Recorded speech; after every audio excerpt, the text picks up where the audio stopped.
Hajati Mastura aina abaana n'abayijukuru n'abaana batalibe kyonka tusakenga omwana we n'ataliwe nkomulingo babi ali agambirege nti omukeno abansamo n'abashekitwati wakengaga nyonka somera Gombe kyonka obunyabaire Gombe abana ba bansamo ba Hawa ba Yudaya everybody knew up to now that I was their young brother.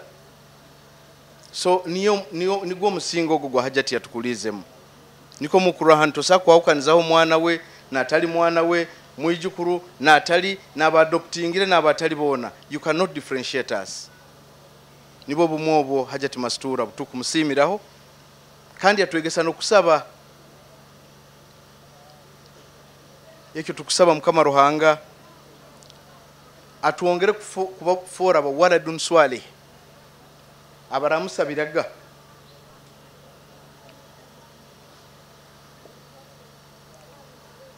ntakabaire kuba nimbaza the last 6 days of our mother munyikirize ntangire protocol muranganyira bundagi breachinga bayitu nkutangira bamaseka ba alimu inywena abakuru bedini abali hano nkutangira bebembezi mu ofisi ya president ekiro kyalero kino Haji Yunus Kakande abaira ali supposed kuba hano permanent secretary baitu balimbale ba HR bohabona all the teams balimbale haliyo regional workshop niko kura batumira mugenzi wange na bagenzi be nkubayizire nkura na bamasinda abandu bagende bayija RDC kuruga masini nawo ngugo sanon ayizire nabandi somba tangirire nyatangira team kuruga mu ofisi ya RCCA Nyebembera.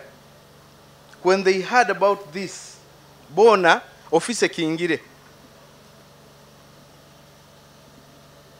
ne ya dise kingire basically the whole block is closed. Haukaba ikaire hanu ni bagaragara na nyowe na ba NFA bona bakingire. So mwebale kuija nkwenda kutangira abanywani ba Hajati kuruga Katuso Buziga banaffe mwebale kujja sagala bala bamujja kunkabya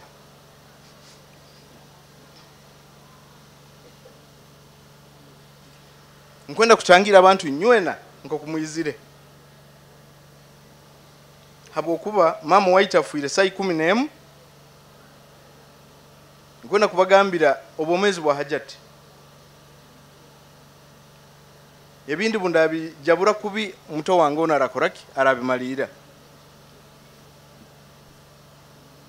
Hajati akaikara na saba afiki akatano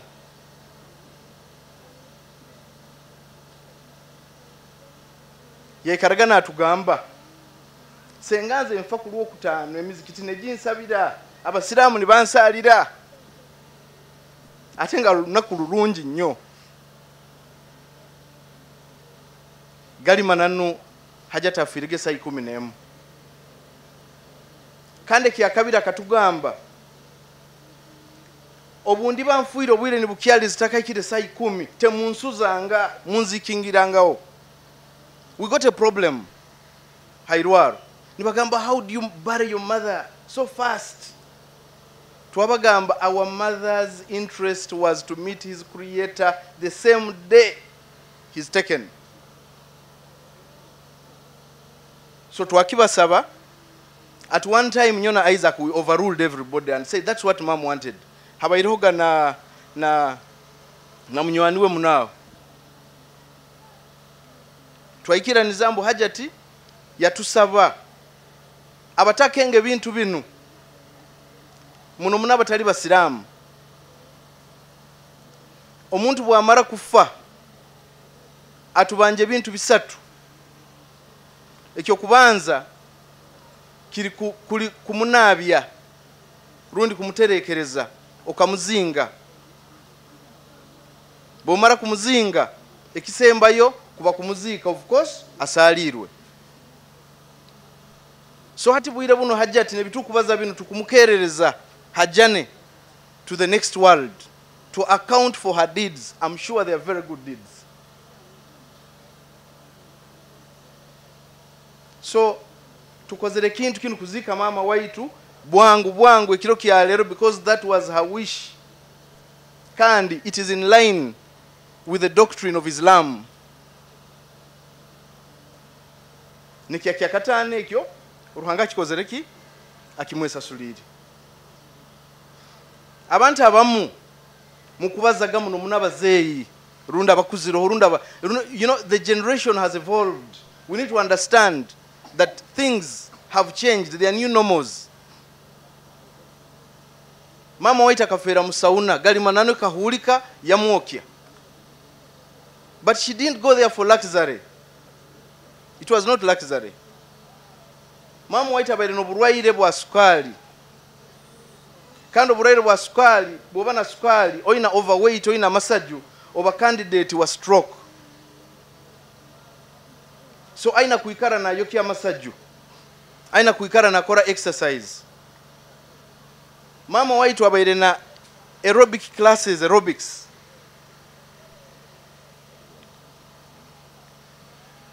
Ekintu kimukusa kuhunira, because of instructions of her physicians, they ordered her to start swimming at 60 plus. Yagena swimming pool and started to swim. Afuira yegere kuziha. Kyonka atakuziha n'abantu kweyanika. Nagenda in her private dignifying way as a hajat. I remember the last time she was going to swim, akasaba my wife mkyara wange agenda musendekereza. Nagamba tu iba kangamba bumanyire tugenda onyigese. But finally she learned how to swim. Why? Abaire ino burwaire bwa sukali, aino burwaire bwa pressure, abaire atungiro burwaire bwa arthritis, kandi aina no burwaire bwa Parkinson. Ebirwaire byona mama waita baina hangara nabyo. Kyonko takusakenga ntakozereki abirwaire. Abamanyire buziga abaina aruga hansi katuso na arubata pake wabomboka ngolusu tambula naye. Obuni nturubata ntugenda harusozi just to burn her fat, to keep her fit. She was over 120 kilos. Abaira garuke mkienda na zinga. Abaira ali 103 halafu. We've been monitoring her weight. Kyonka, you cannot achieve that. Utakozere exercise. Baitu aerobics instructor wa Lohan. Wali. Aino mwana baire munywani we muno. Eh? Coach aliwa. Aha. Jangu wano.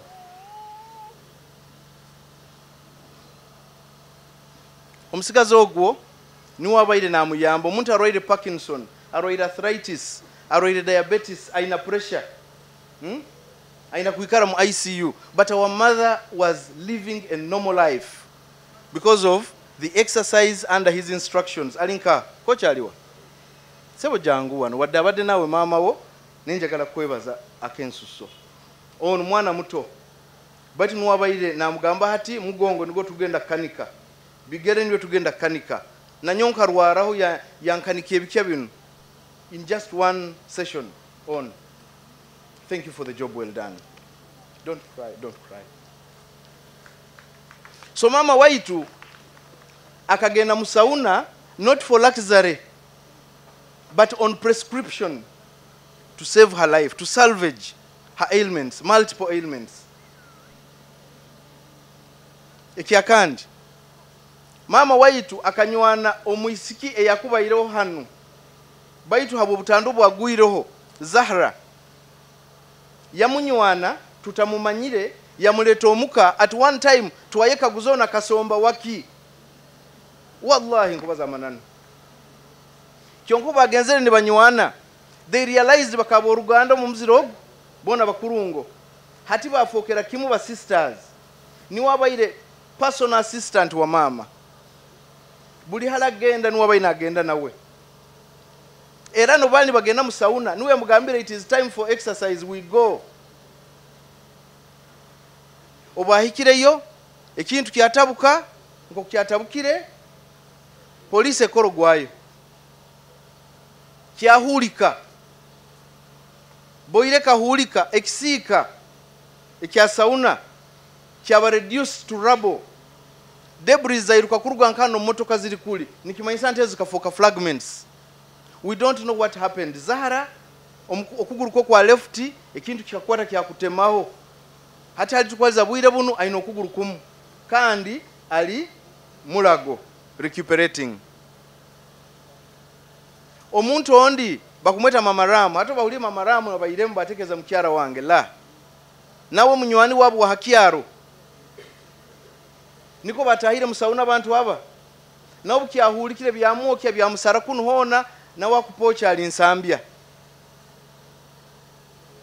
The last 10 seconds of the blast omoja kora musauna kaijamba amugamba goli muvubuka fe tuli bakyala basiramu tuvire kumbe Allah jalla wala akabana savingo mwana ogo akabana kyaika hardly 10 seconds sauna yahulika. Saba kubaza nti mama bayire manya mulakizare manya bayire muki please revise your heads, revise your thoughts. She was saving her life. She was on prescriptions under instructions of a physician to do whatever she was doing. Abamwe buziga bati mwamula banganga atambula nga mulozo obacya abadde ki yalinga ali ku exercise nga akola Haji Kagerewe bali kujja.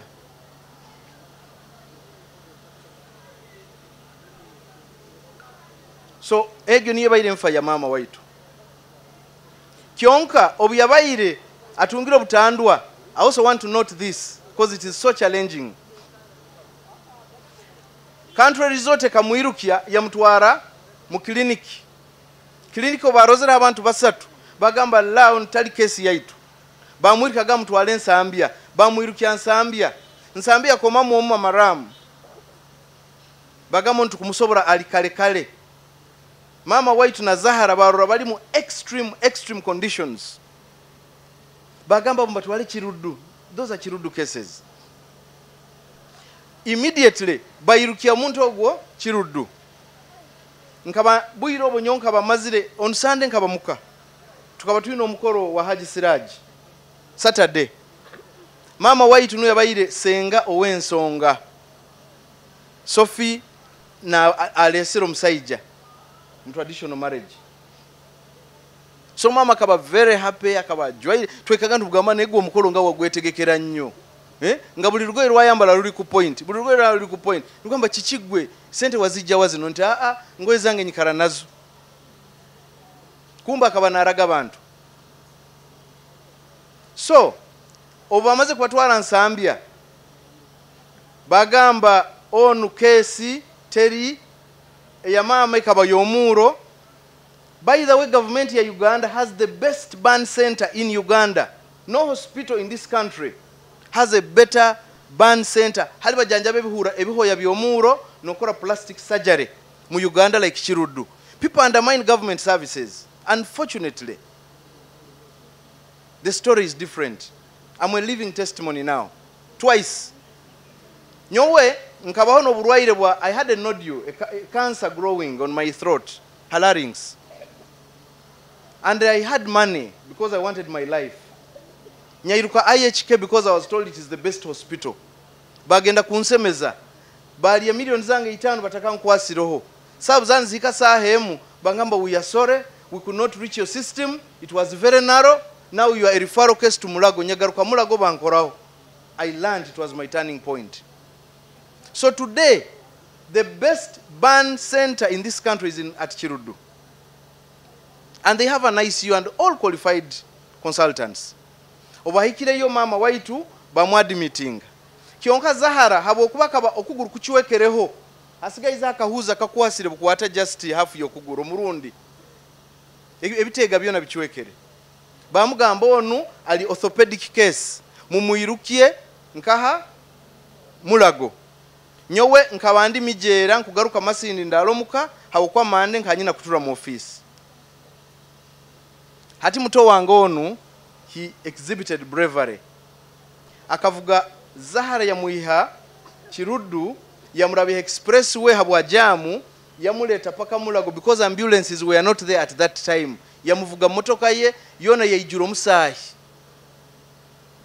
hali Zahara yahikire Mulago akabatandikire genda mushoka ko musayiko agumuhoyiremu kyonka abadakitali ba Mulago nabo bakakora bwangu bagamba the only solution is kutemaho kuguru between saa mukaga ne saa mwendo kuru bakakuhiraho gaira Zahara nyo obonya hindure motoka nkabampikire mijera nyahindura garukaye Zahara nabaza na nyumya story nkwe bayirege how of course she was still sedated oburumi butaka kozereki butaka mutembere muno so Zahara aliyo okuguru kumukuchwekereho kyonka she's much better she's in fact today she was supposed to be discharged aba inaenda kuija hano baitu amtiniro rugendo nokusasa so Zahara was Hajati's personal assistant and friend whom she picked by the way bakasangana muzigiti lillah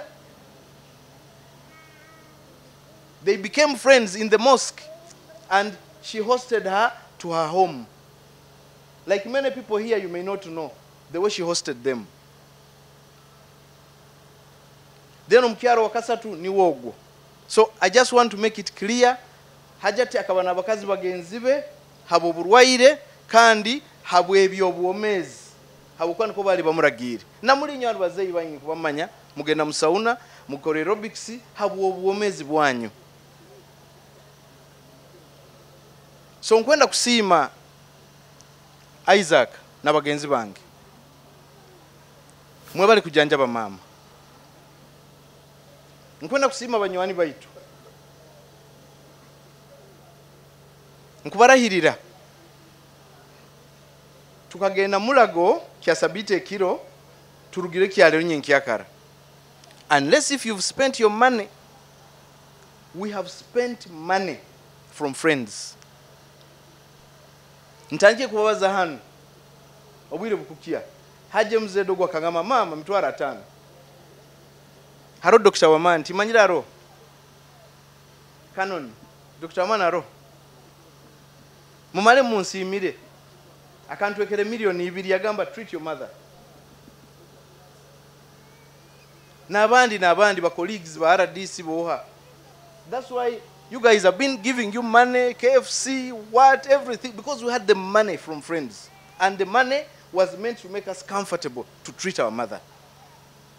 It was not luxury. It was for the sake. In fact, abantu bakatwekere bintu hati mama bwafuirege ne bitubaire tutakwetaaga kyonka tubimugulire biri byo kumukozesa twagamba tukole swadaka ya mama tubirekere abarwaire haroho akatimba kebaige batusabire akatimba ko kaba tibakasibaho nke bigozi bine basibaho ko kali ka sticking ourselves abihoya ni kamaro bukayijura ni karugaho ni kwata sasa consultant yatugamba that thing is not in Uganda na Kenya tikaliyo twagamba na Isaac ono abantu gamba whoever has friends outside look for it.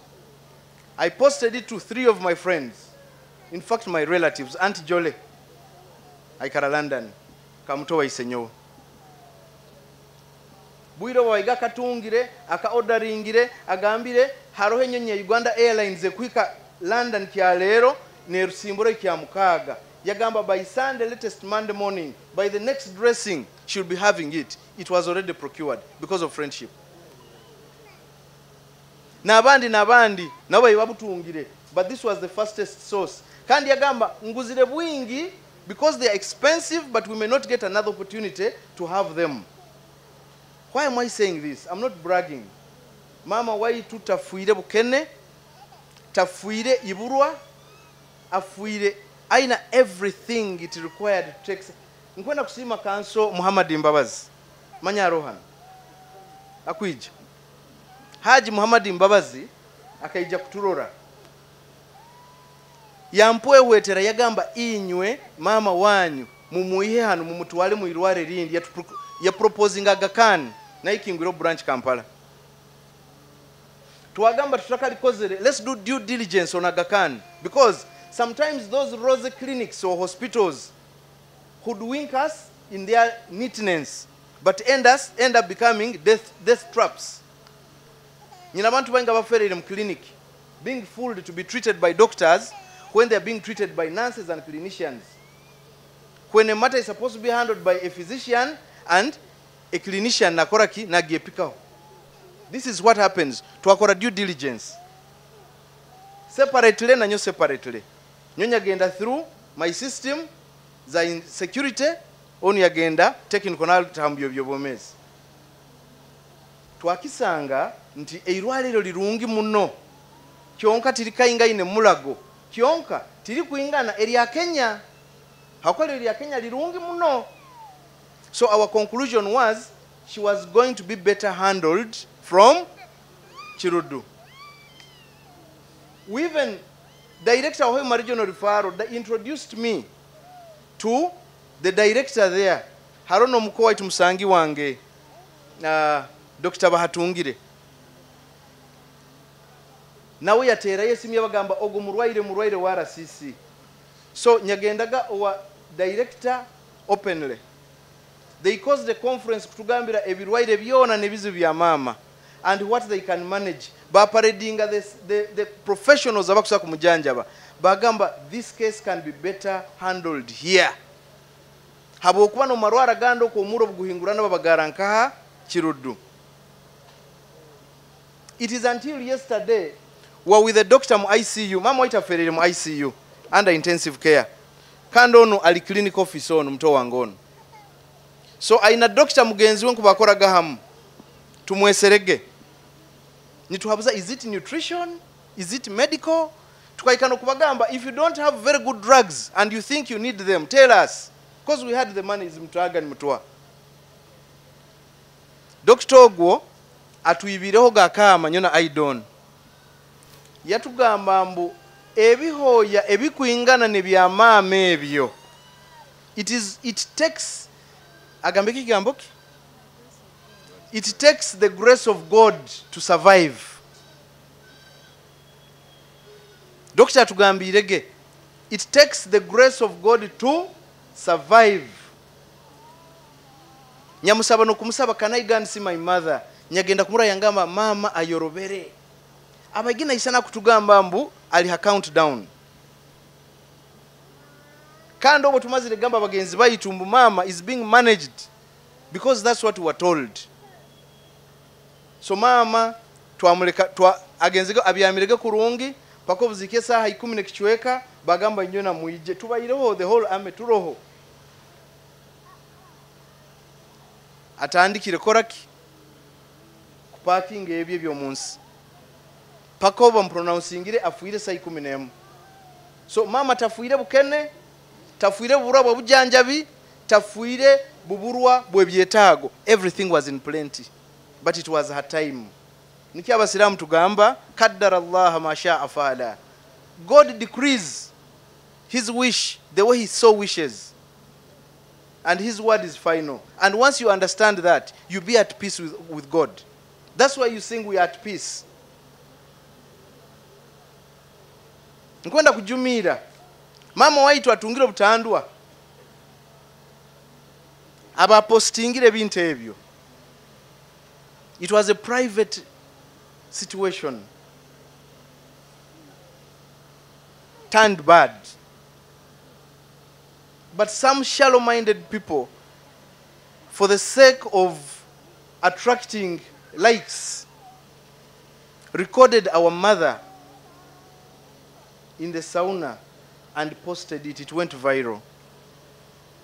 What salvaged our hearts? She was not 100% naked. She still had something on. And they didn't show her face.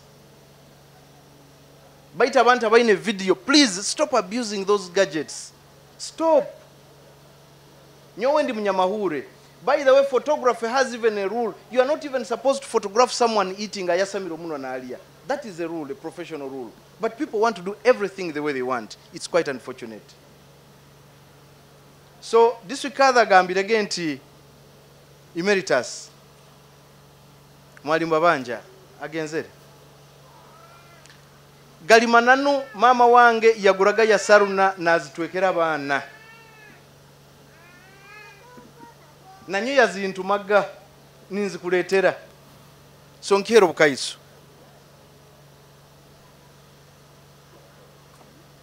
akabakuraganize ya saruna 10 tuzisasura hati Habwaye kandi buli mwaka bring the need ya Saruna yona, we shall take it up.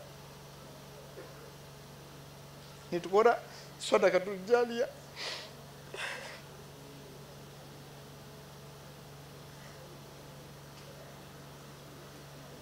Bwire bunu mama waitu, the best food she needs are prayers and good deeds.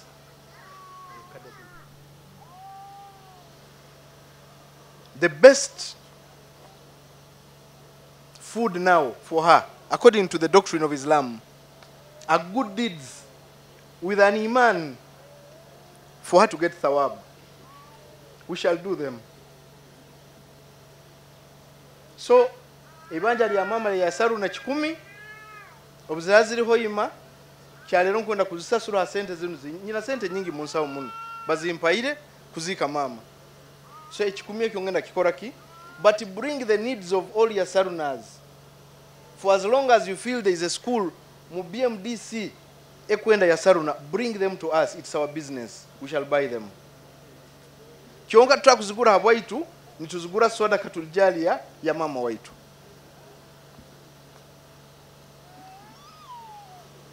My siblings, mama waitu niwe abaire bulletproof yaitu.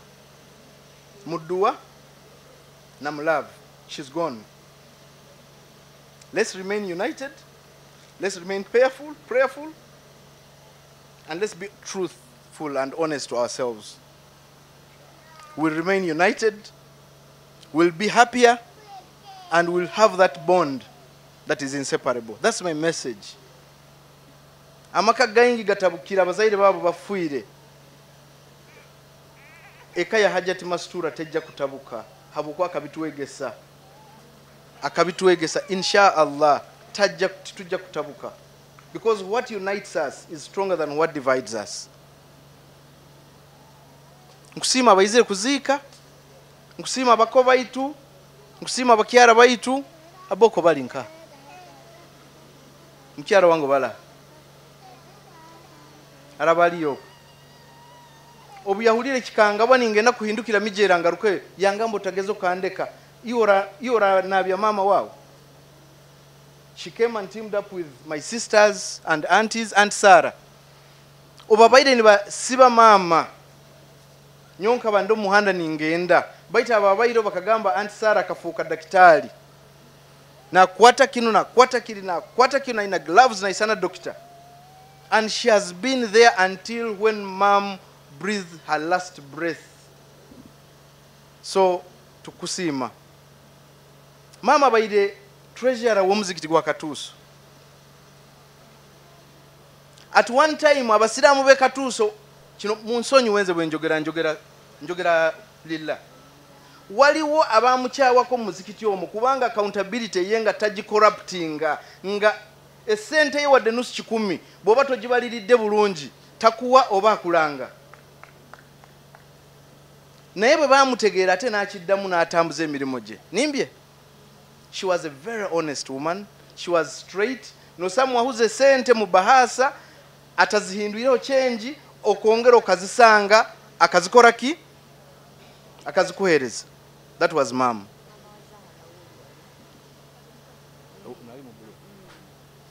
Omukyaro ogwo kamwanjula omukyaro ogwo akuchura.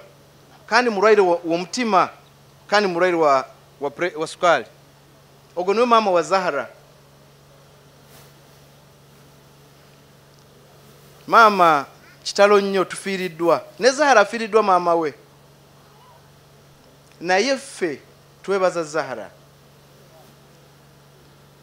Nga mama waffe wali nga Zahara wabeera. Ekintu kyonna ng'omuntu wamusuubiramu obulabe batamwagaliza obanga tamutegedde bulungi nga Zahara ayiteekawo omubiri gwe. N'agamba oyo ani ayagala ki?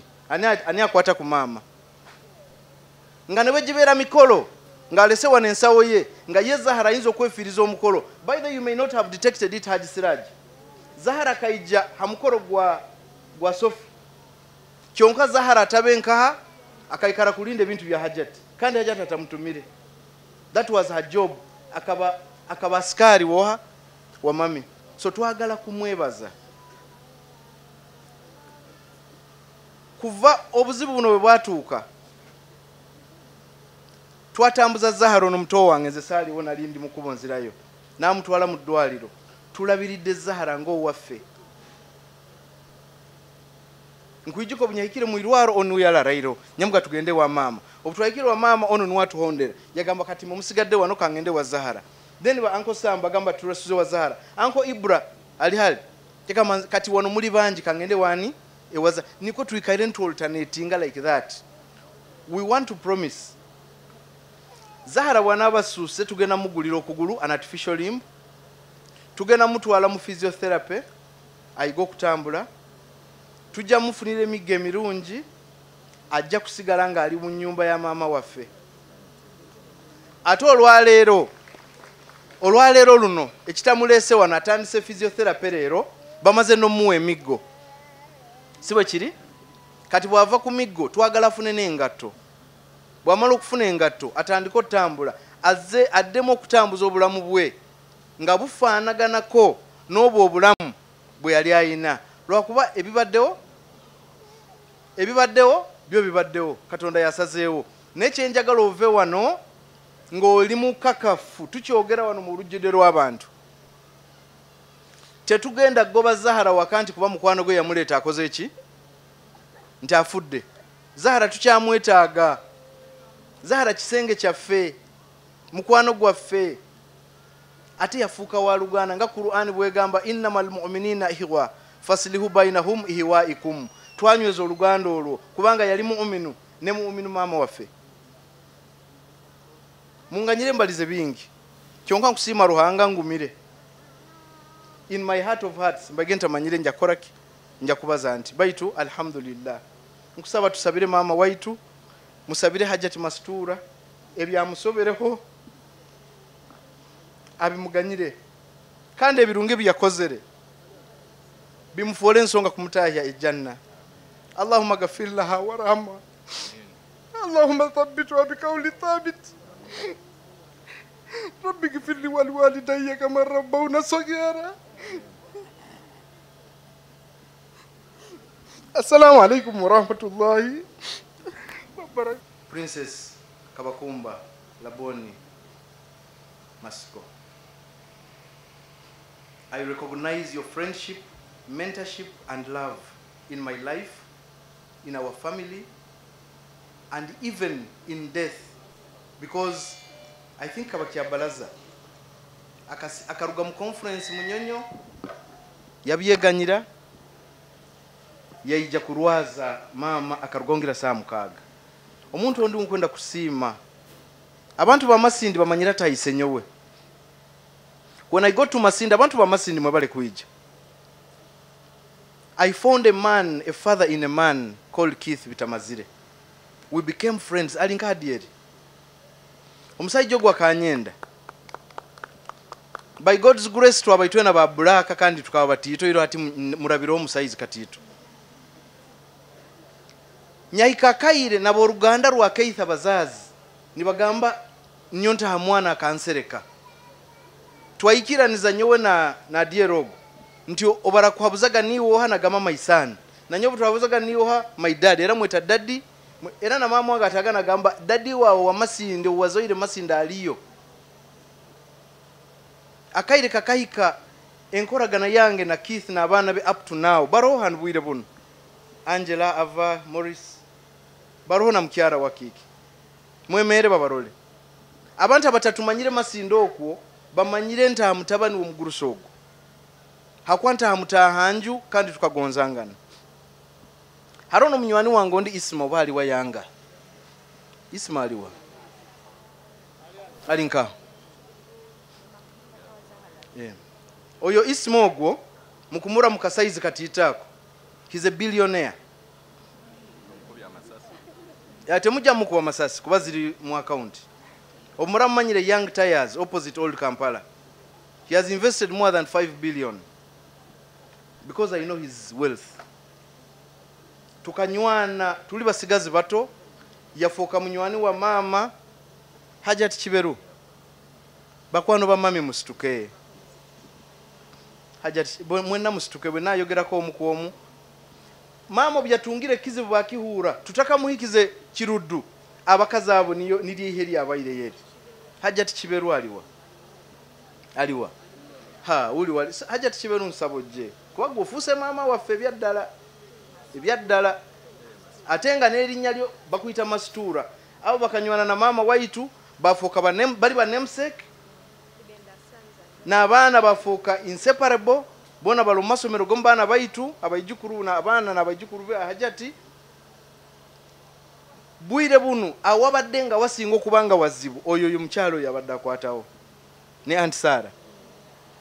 So we recognize abaimaamu abawalimu kinkoze bubi nnyo Sheikh Yusufu ali mu umra akoma woncha Sheikh Yusuf niwe imaamu wa Hajjati, but the day he left Sheikh Yusuf akaija muka yasalira muka yahereza mama dua nibo yagenda kandi atutwekerege sente ali buharabu kyonka yazitweka nazo tuzikolesezege so tukwenda kumusiima ate sekono gwe soko situka ba emuso muranku watirwe mbabaza kaire karo omusajja ono nja kusaba mumuhereze abaze testimony ya Hajjati Mastura. You will understand that testimony from an alim, a hafidhu ajabagambira who Hajjat was, what made Hajjat special in his life, and why he came here to bury akabomu imam wo muzikiti guno.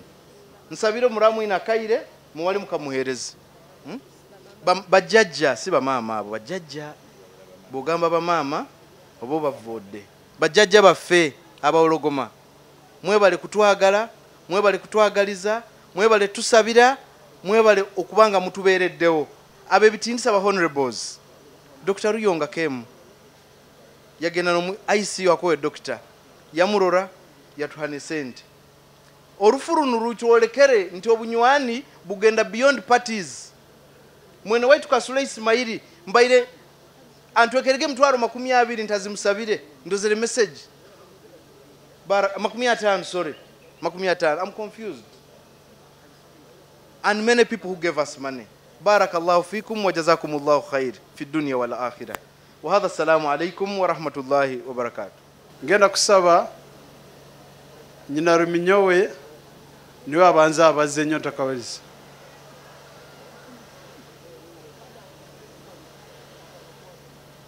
Ogajja kuba na representinga nyina waitu akabana zira entale bayota bawologoma niwe akubanza kubaza.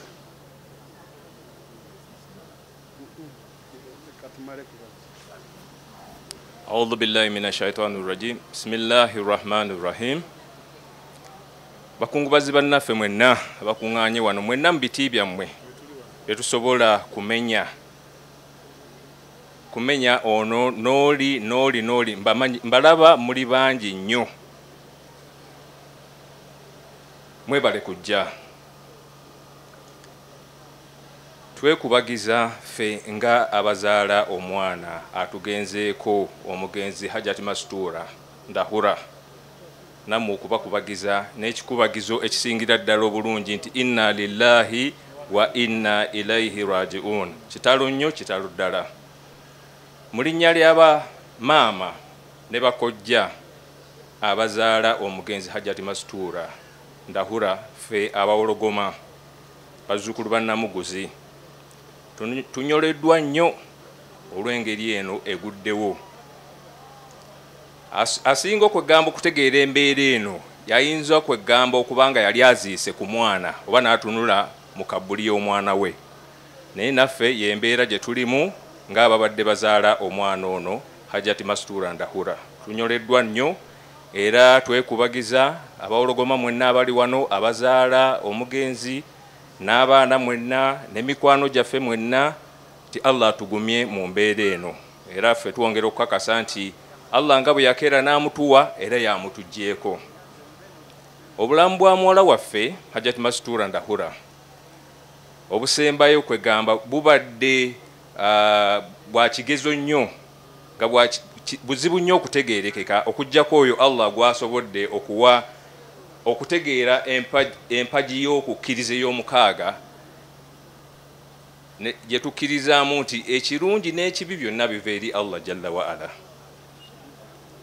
Gwe kubamu akafaananyi nti omuntu agenze mu sawuna okunoonya obulamu ate n'avaayo mu mbeera eyo, tolaba nti awo waliwo gamba bw'obanga toli gundi Katonda takuwadde kutegeera nnyo mbeera eyo kiyinza okubeerera okuleetera okutankana n'omukukkiriza kwo.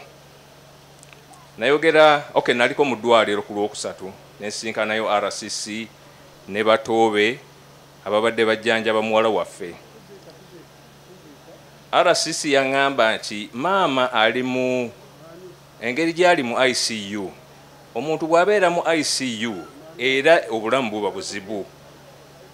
Era twavaayo tetumulabye, actually ne Haji Abudu Kyenjojo naye yavaayo tamulabye, ne tugamba katusabe katwongere okusaba.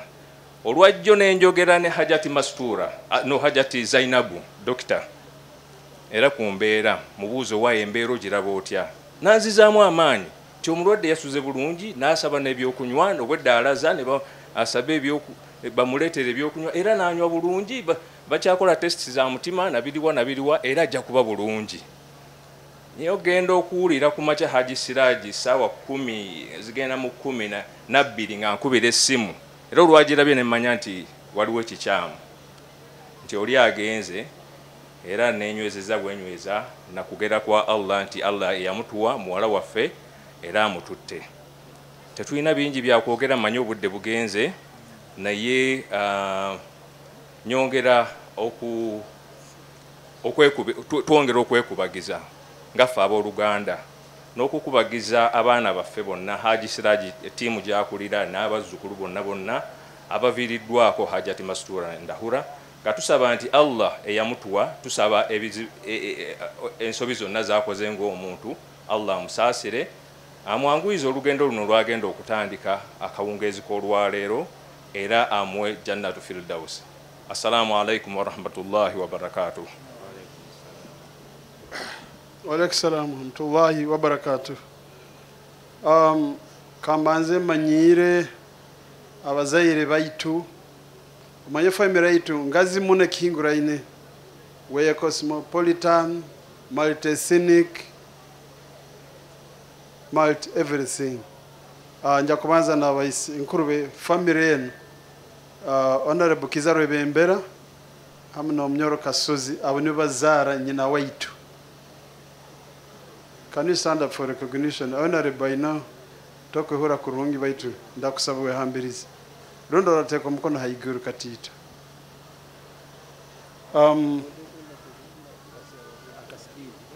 Njageza kwangu hya habo kuba ababandi zege kubaza abayiga politician. For me, I don't belong, I am from no party, therefore nobody can claim me. Nabweki nja kubanza with apologies okuruga mu nsonda zikwahukana ebandiza ba Imam Kasozi ababutuku, Honorable Martin Mugara tasobaye kubahana na timu ye niba bazara ise waitu, Bishop Kyamanywa ngambira ali Kampala, apology ende rugiro omwana waitu hano Farida aikara Ghana izanakura na iba Dr. Shimizo tibasoboire singaberenye bakusa kupangisa jet bayino basobora kikora baitu balemwa. Then harono omwana waitu onde hano Moses akora shishiriz wakasoma by'amashanyarazi kandi byahurire kintu kibaireho yantere simu yangamba I will come the first week of September kyonka tikisobokere. Then I also got another message okuruga wa my colleague in Johannesburg, he's called Moffat, na utasoboire asalire muno butasobora kuba hano. Hatunye kya kabiri njagenda kusima busima. Number 1, LC1 chairman obali nkaho babalizegeira bani ngoza imera gwa kabiri. Omnyorogo tutwikara kyaro hano baitu his everything. Ababuziga community, I think Badru has talked at length. Bamawanda Road in Amberi Nyikala, Kampala. Discuss waitu ngonza kusima niwo muntu abandizege hanu niyo yaragirana tente zino nzumuyikalira muhamu n'entebe nkumusima. Ise waitu byafuira kalina munywani we engineer Haji Kagere. Is a retired civil servant.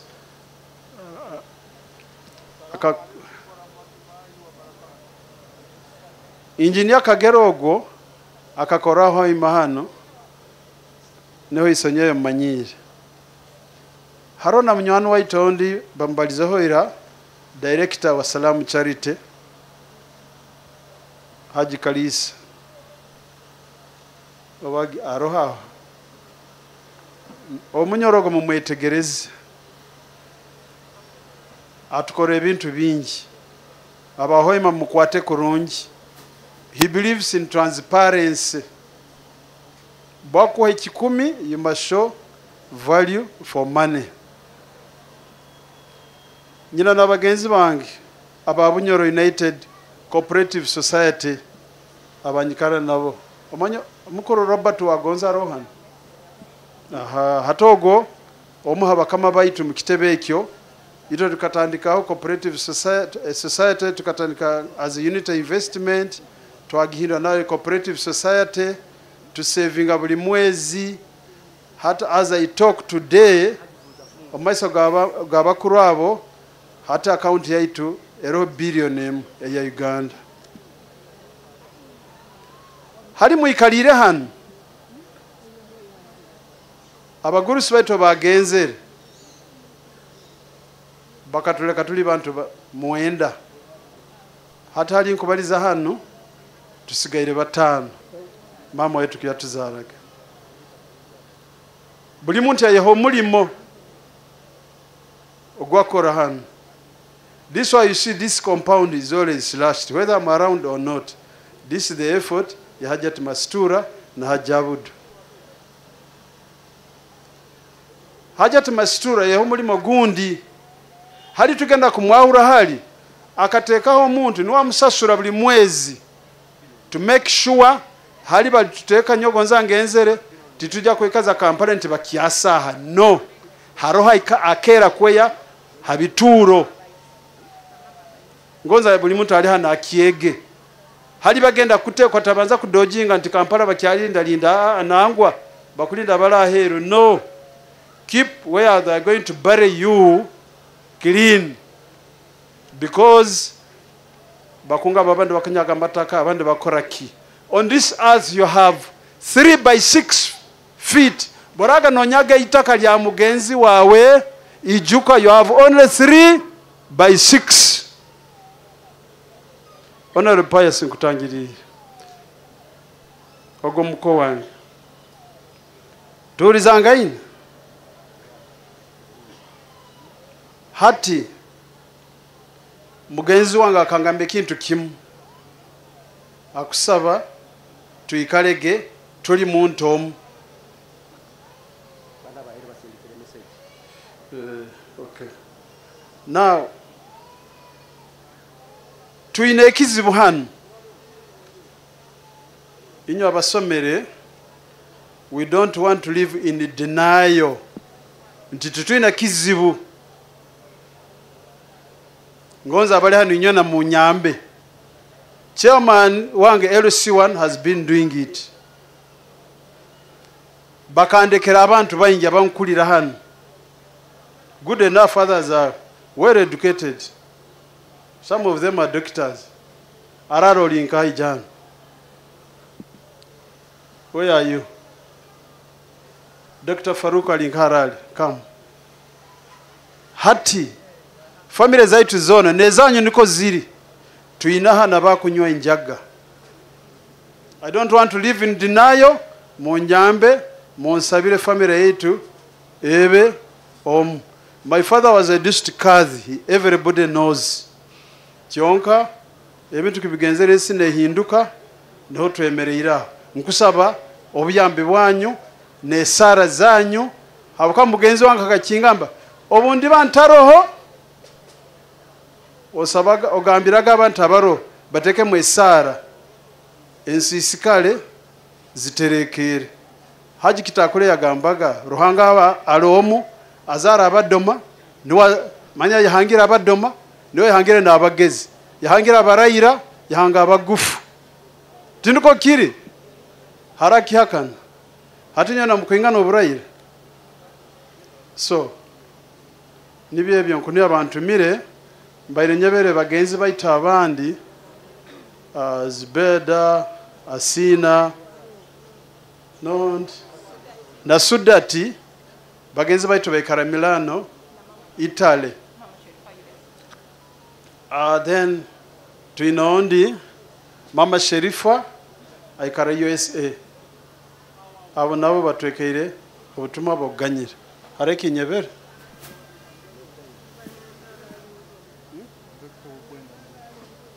Arali, come.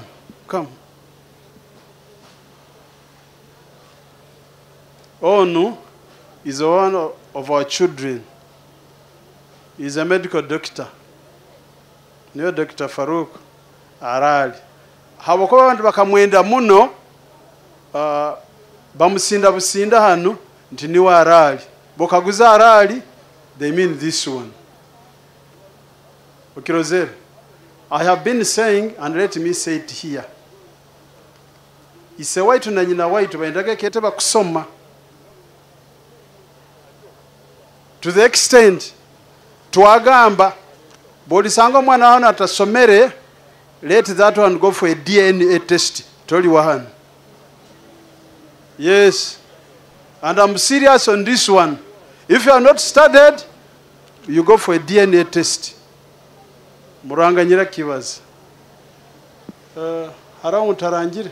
Nkuni abaha. Abana bona mbarozere. You have heard the apologies. Badiro is a politician. You know, for me, a party in Jagendam has not yet been formed. Now, working with those few words. Kanyongere again bamashek kubatangira nebigambe birungi. I also want to apologize on behalf of all those who have been talking. Ito butuja mikoro eno nito tukira kubaza. And we give very little time everywhere I go. When I'm an MC, bakampa kazindaro, I always make apology on behalf of abawalize ebigambo bingi. Naweki bamashek n'abanyakatagara inywe ndako na bishop n'abanywani bange bekana nimba bumampa kazindaro mbaga batusasire tubaza muno. Naweki ngonze gendi kubatangira no kubasima nabutosa timuka wahagana hanu ombirungi no bobi. Those who have not been able to recognize, I have not seen them, but I have recognized all of you, and appreciated all of you. MC mudanyine kinyebere ndakigarwa wahada salamu alaikum wa rahmatullahi wa barakatuh. Akaba ali mwana wa kana hali abazaire be kandi nuwe omwana muisiki omukuru omukaenu akasomera duhaga kusoma kwe akasomera duhaga primary school yasoma Satito Winyi secondary school hanyuma yagenda mu posts and telecommunication hali yakugukire omubya communication akakora mu Uganda Posts and Telecommunication kumara emyaka 23 nuho yahumulire retirement aho yagenda mu private practice business amazire emyaka 30 ali mu bwekulembeze omubikaro ebikwahukana umenye politics itu hanu teri tikuli kwehanga twena politics etulombusayi muno koze mukuru wange agambire ekitebe kyali mu tikikaizire nyo ekindi mu NRM itwe twena hantu baba NRM omubikaro bikakana abayire kada mukuru mu NRM kandi abayire mukuru muno omukumara ensonga na mbere abayire nahangalira ensonga za family issues na mbere abayire nahangalira Katuso Buziga Makindye division Kampala alekere abana n'abayijukuru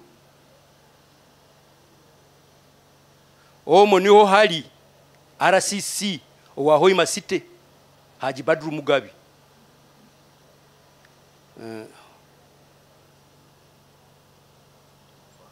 okufa kwe kurugire ha accident eyagwireho ekiro kya sabiti ebirabiri na bina ha country resort Buziga hali yabayire akatwarwa omwirwaro lya Kirudu hospital na mbere abayire na janjabirwa kuyika nyenkya ya lerenu mukama ruhanga bwa mutwairi kusima nitusima tukusima muno abana bomugenzi nibahedingwa RCC bakozere kintu kya mani muno kurolera Hajati Mastura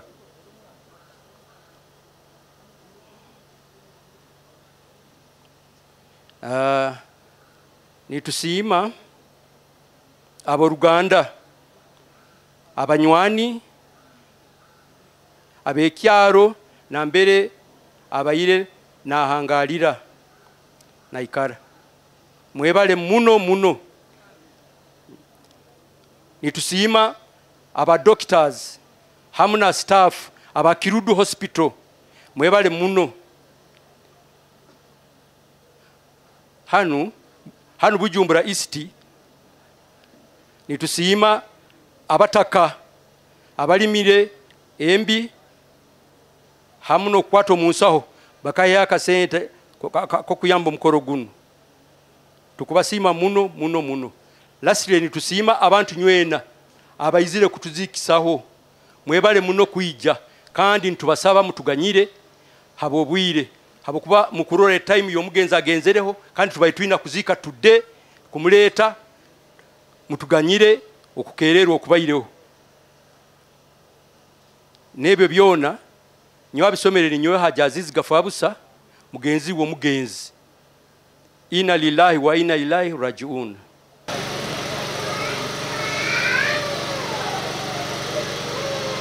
vai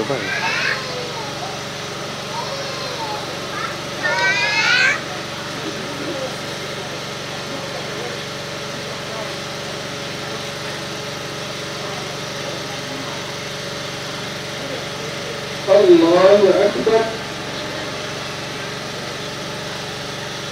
Vai, daí.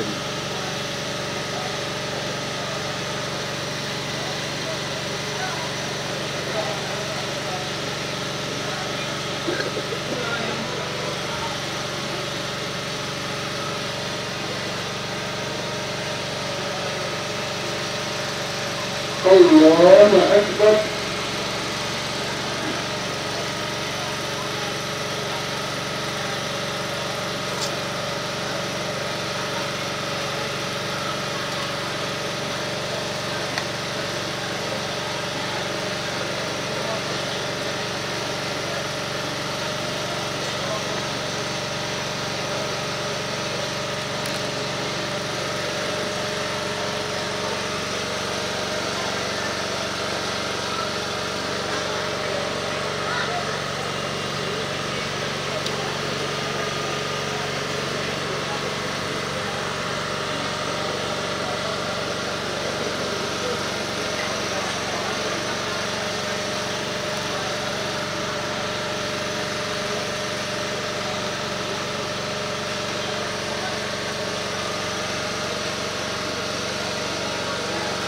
الله أكبر.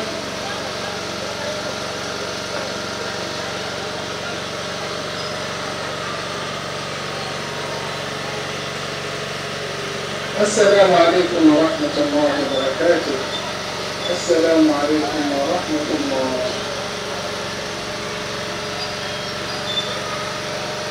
حي الله صلاة الإمام. Eno ye Salam TV.